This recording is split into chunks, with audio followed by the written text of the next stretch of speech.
নাহমাদুহু ওয়া নুসাল্লি আলা রাসূলিহিল কারীম আম্মা বা'দ।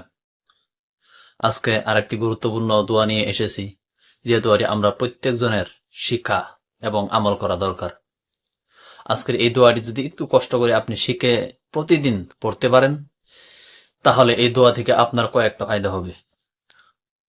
প্রথমত, আল্লাহ রাব্বুল আলামিন আপনাকে জীবিত থাকা অবস্থায় সকল ধরনের ফিতনা এবং কি শয়তানের সকল ধরনের ওয়াসওয়াসা থেকে রক্ষা করবেন। দ্বিতীয়ত, মৃত্যুর সময় যে শয়তানে আপনাকে ধোঁকা দেয়, তখন আপনাকে শয়তান থেকে বাঁচিয়ে রাখবেন, অর্থাৎ শয়তানে ধোঁকা দিতে পারবে না।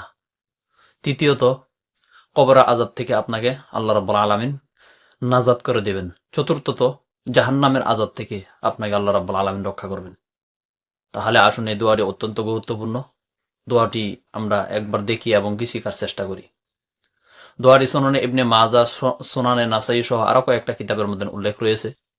আপনারা স্ক্রিনেও লক্ষ্য করুন। দোয়াটি হলো, আল্লাহুম্মা ইন্নী আউযু বিকা মিন আযাবি জাহান্নাম ওয়া আউযু বিকা মিন আযাবিল কবর ওয়া আউযু বিকা মিন ফিতনাতিল মাসিহিদ দাজ্জাল ওয়া আউযু বিকা মিন ফিতনাতিল মাহইয়া ওয়াল মামাতি।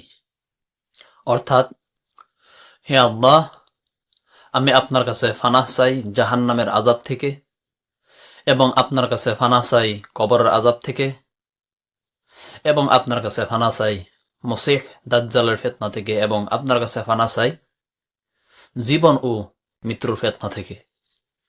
এখানে আরেকটি গুরুত্বপূর্ণ বিষয় যোগ করে দেই, সেটি হলো, আপনি যদি সকলের উদ্দেশ্যে এই দোয়াটি পড়েন, তাহলে আরম্ভণীতেই আল্লাহুম্মার পরে